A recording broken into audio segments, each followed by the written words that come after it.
there, I really need to add to discuss about the inflammatory bowel disease in conjunction with constipation and then the IBS video that I did.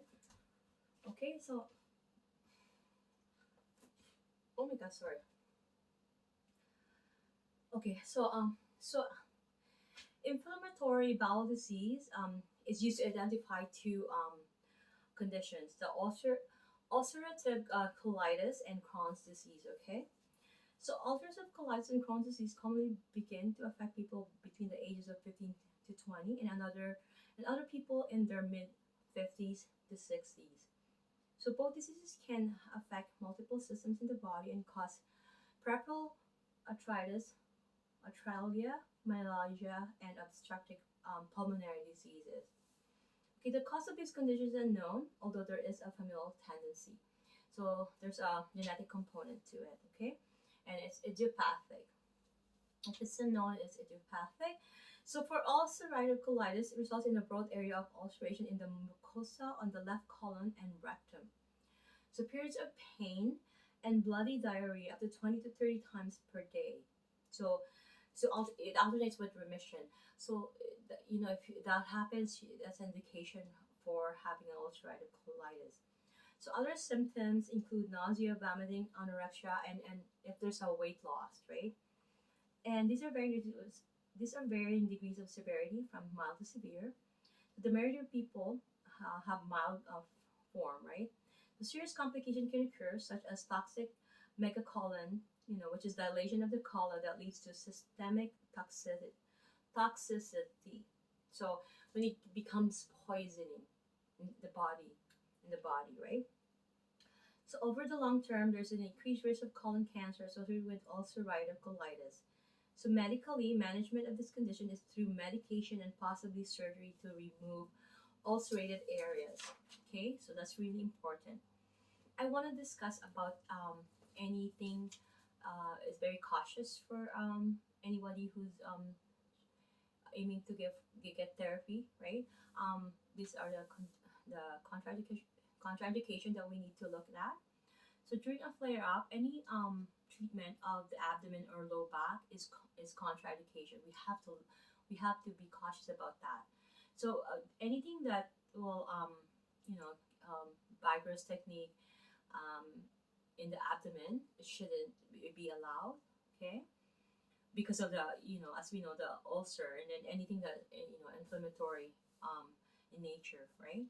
So our arthralgia and myalgia may be more severe if medication to control intestinal inflammation is suddenly reduced. So modification of pressure and vigor or techniques may be necessary. Okay, so we also have to check any inflammatory arthritis conditions to kind of differentiate or rule that out. If this person are coming for that for therapy.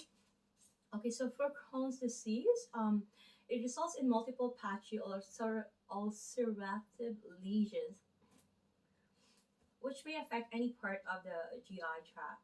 This causes scarring and thickening of the bowel. So if the lesion penetrates the bowel, there's going to be an abscess. It's going to result to an abscess. Okay, the ileum of the small intestine and ileocecal area of the colon are most commonly affected. All layers of the intestinal wall may be affected, so the recurrent inflammation results in scarring, and thickening of the affected areas. So with Crohn's disease, rectal bleeding is less common initially, but symptoms are more painful compared to ulcerative colitis. So pain may diminish after a bowel movement or release of gas. So intermittent diarrhea, weight loss, malaise, low-grade fever, and nutritional deficiency occur. So complications include intestinal obstruction and abdominal abscess. Okay, eventually the majority of those with Crohn's disease require surgical intervention to address complication. Um, so we're just to treat this. We're just gonna make sure that it's a GI tract issue. Again, we have to make sure that they are able to deal with their stress. It's a stress management for people who have this. And of course, you know, some medication to actually, the pain cycle, to break that pain cycle. And we have to do a diet modification. We have to eat more nutritious food. Okay. Okay.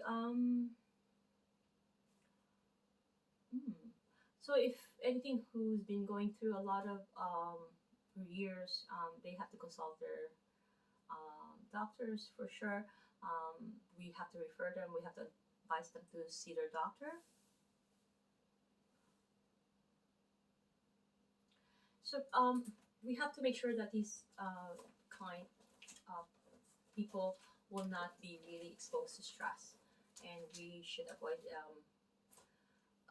tiring them, over fatiguing them if they are coming for therapy, um, for any therapy, like for physiotherapy or massage therapy. We have to make sure we're not exacerbating the symptoms, so we're not over fatiguing the client.